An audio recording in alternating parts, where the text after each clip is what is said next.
Finally, my friends, a week of new Switch games where we actually have some super substantial, sweet stuff. A bunch of epic third-party titles are making their way to Switch, and I'm bringing you 8 new Switch games, 6 brand new titles, 2 with release date updates, and those release dates are real soon. So let me know in the comments down below which of these games you're most excited for. Hit that like button if you enjoy this video and are having fun with your Switch. We're going to watch the trailers, check them out together, but I'm telling you, this is like the best week in ages, in months, because we have some really sweet games, and I know you're going to like them. So it starts off with Crysis Remastered that just got revealed and shocked everyone when the Switch logo appeared.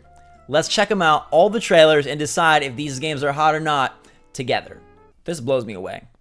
Crytek on Switch. Granted, Crysis is a 13-year-old game, but they're remastering it, and by all accounts, they're going to make it look real pretty. But getting this on Switch is exciting. I didn't think they would make this leap. It should be coming out this year. No date yet, but Crysis is a fun franchise. It's open-ended. You kind of get to choose if you're going to be stealthy or Rambo, how you're going to upgrade your suit. Crysis 1 is set in the jungle. It's more of a physics open showcase than some of its sequels. But I really like the whole franchise, and people were shocked that it's coming to Switch. It's good to see this game on the system. No word yet on how remastered it's going to be or what that'll look like. I'm assuming that's your tiny tease. I don't think it's going to run like 60 FPS on Switch. But I'm glad that they're trying to put it on everything. And it's a fun franchise. So I didn't like the first game, honestly, as much as the sequels. That's me personally. But I know a lot of people prefer the first game. So I'm going to give it another go. And it should be fun to take on the go on Switch. So hopefully you'll see it. It says Xbox One and PS4, not next-gen console. So it's got to be coming out like before November. So I'm expecting this to be maybe a fun summer release. This one also shocked me. World War Z hitting Switch, and it's done by Saber Interactive, who, if you don't know, are the fine folks that did the Witcher 3 Wild Hunt port, so we know we're in good hands. You don't even really have to cross your fingers. They're going to kill it. They say it's the hardest thing they've done because there's so many zombies and so much going on, bringing this to Switch. They said, keep in mind we are rendering scenes with hundreds of enemies, 4 players online. Getting this to run on Switch is the hardest thing we have had to do, which is daunting, but I trust them. It's a cooperative, horde-based shooter. Think Left 4 Dead, but maybe lacking the Valve charm. I'm not interested in player versus player at all, but I'm pumped to play. I haven't played this one yet. I've heard pretty good things, honestly. It does have like campaign. It's got the cooperative multiplayer. I don't know if there's like special zombies, which is my favorite part of Left 4 Dead, like the smoker, the licker, the boomer. But there's so many zombies on the screen, and if Saber can get it to run well, which I trust them. Like I said, they've done The Witcher, which they did a fantastic job with. So if they can get it to run well, this could honestly be a sweet sleeper for this year. It doesn't have a date yet. 2020 is when it's hitting. Have you guys played World War Z? Am I getting overexcited for nothing, or is it pretty darn fun? It looks good. Now I have to decide if I want to check it out on PC or if I'm just going to wait for the Switch port. That's what stinks about no dates. Like, it could be any time now. It could be this summer. It could also be this fall. It could also be next year, and we're in a complete confusion zone where things are getting delayed left and right. So I'm not surprised they didn't announce a date. I just wish they did. But hey, Saber, take your time. You guys do good ports. I'm excited for this one. Jump Force Deluxe Edition is hitting Switch, and it's Bandai Namco, so I can't show their trailer. But this is pretty cool news, especially if you're a fan of any of the fighters in this game. Over 50 playable characters. We're talking DBZ, Yu-Gi-Oh!, all sorts of things. One Piece, My Hero Academia, Naruto, plenty of characters, and they're bringing like this 6-player offline mode to Switch, 3v3, where you can tag team up. It's an exclusive mode for Switch with 6 different players, or you can just obviously play one-on-one. There's no release date, but it does say it's coming in 2020. I know the game wasn't received ultra well on other platforms. I personally did not play it. I played a demo actually at E3, and I wasn't the biggest fan, but I know that there's a lot of fan service here, and getting to have these fighters duke it out against each other across franchises is pretty sweet. So good on them for bringing it to Switch. Bandai Namco, they love the system so much. I wish they loved YouTubers and would let us show their trailers because it would be fun to see. But again, as it says right here, it's essentially the Super Smash Bros. Of manga and came out last February. Now coming to Switch, hopefully. No, I was going to say hopefully a reduced price, but they're going to charge $60, especially since it's the deluxe edition, because it's got all the characters. Yeah, this is going to be a $60 title. Coming later this year. I don't know. Like, we do have a decent amount of fighters on Switch. And, well, if this comes out in the summer, like, Smash is going to be starting up its second Fighters Pass. So I'll be curious to see how much love this gets, how many sales. I do like the idea of this 3v3 mode. That's pretty intriguing, though. Release date update for Envoy Bastards, which is hitting on May the 7th. Pretty beautiful title that I'm surprised is coming to Switch. That's the theme of the day. A lot of good stuff from other platforms now hitting our system. Envoy Bastards was a huge success and critically beloved when it came out for Xbox and for PC, and now hitting our Switcheroo. You are moving from ship to ship, trying to collect materials for better weapons, trying to take everyone out, and work your way through a beautiful world. It's got a little bit of like that procedurally generated roguelike type nature, also shooter nature, a little bit of Bioshock vibes. You saw that there's like some System Shock Bioshock devs on board. Very charming characters and very charming gameplay. And you're going through these runs to try to progress through a whole lot of ships, get further and further, build up your arsenal, acquire more inventory items, keep your character alive. You gotta maintain fuel, you gotta be careful about your health and your hunger, and then try your best to utilize what you got to build, craft, and kill your way through these different space shoot 'em up areas. It's a cool game, and I think it's gonna run and work really well on Switch. It'll be fun to take on the go. I remember playing this on PC on a plane, and that was a cool experience. It's just a good game for like a burst session, or you could play the whole thing. My brother played like through a whole run in one go. Blue Manchu also, just to let you know, I don't know how much you know about them, but they made a game called Card Hunter years ago that I absolutely adore. I wish that game would come to Switch.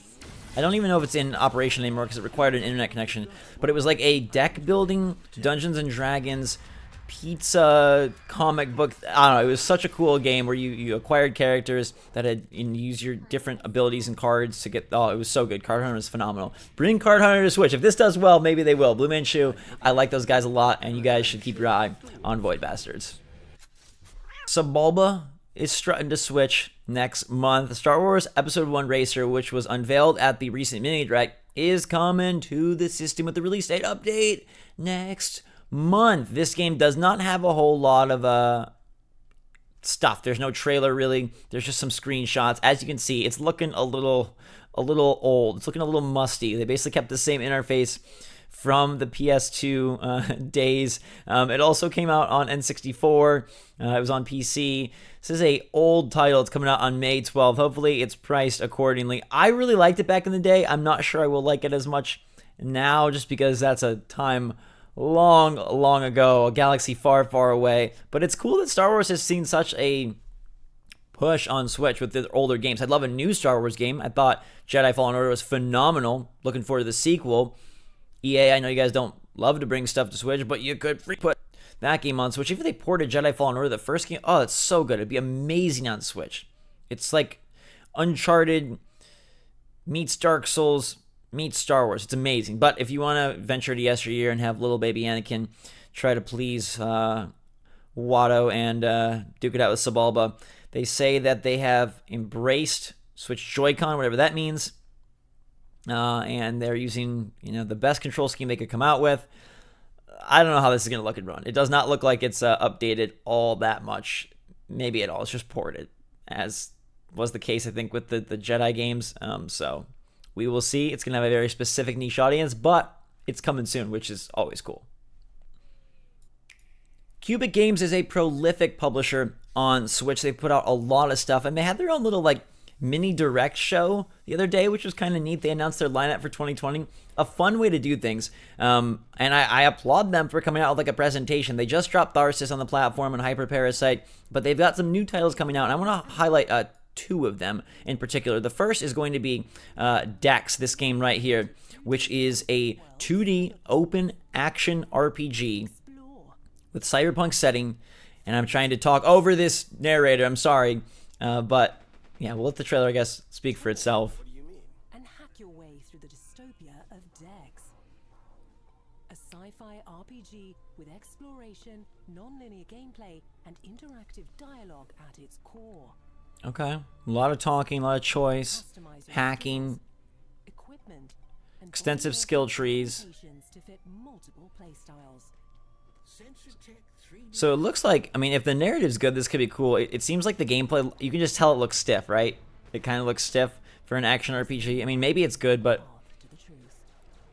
it doesn't look very fluid, which is going to be a kicker for me. But Dex comes out later this year. That could be one if you're looking for a cyberpunk style game and you want something that is going to have you invested with all that skill tree building and all those dialogue choices. The other one I want to point out from them, they announced a bunch of games, but the other one I want to point out from them is this game right here. It is called Good Night Night.